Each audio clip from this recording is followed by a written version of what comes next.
Colin Powell. All right, writing in his new memoir about your February 5th, 2003 speech to the UN, which has now become historic, here's what the president, former president, says.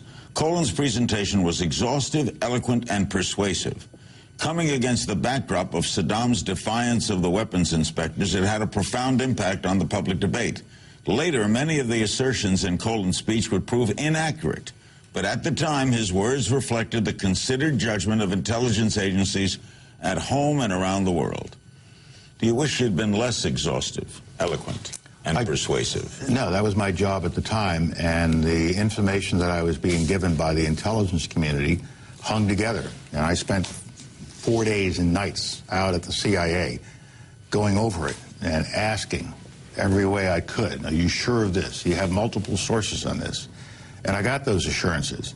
There's the same assurances that the intelligence community gave to the president, the same assurances the intelligence community gave to the Congress 4 months earlier at the request of the Congress, and the Congress passed a resolution supporting the president if he decided he had to take military action. That was months before I ever gave my UN speech. But a lot of people counted on you. I know. You changed the ball. I turned the dial. There's no question about it. And that's what the president wanted me to do and what I was supposed to do. You regret it? I regret it now because the information was wrong. Of course I do. But I will always be seen as the one who made the case before the international community. But there wasn't a word in that speech, in that presentation, that was not vetted and approved by the intelligence community. But that's neither here nor there. Are you ticked? Yeah. You know, I've had members of Congress say to me, well, you know, I voted for the resolution because of your presentation. And I had to remind them, no, you didn't. You voted for the resolution 3 months before my presentation. But you helped public opinion. I swayed public opinion. There's no question about it. But, you know, for months afterward, when we didn't find any weapons of mass destruction, we didn't find the biological vans or any of that, until 6 or 8 months later, the intelligence community still insisted that the items were there, and they weren't. When you left, you were an unhappy man, weren't you? No, I wouldn't say I was an unhappy man. I was glad to be moving on in my life.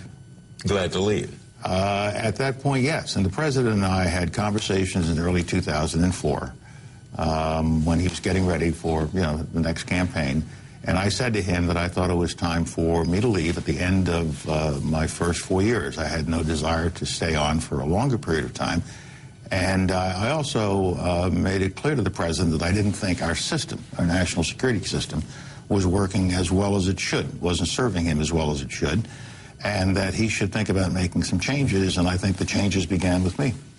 Osama bin Laden is still at large. Why? Because we haven't caught him. I don't know where he is.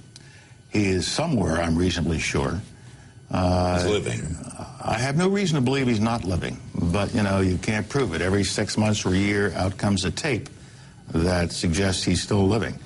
But he has proven himself to be a master at hiding himself.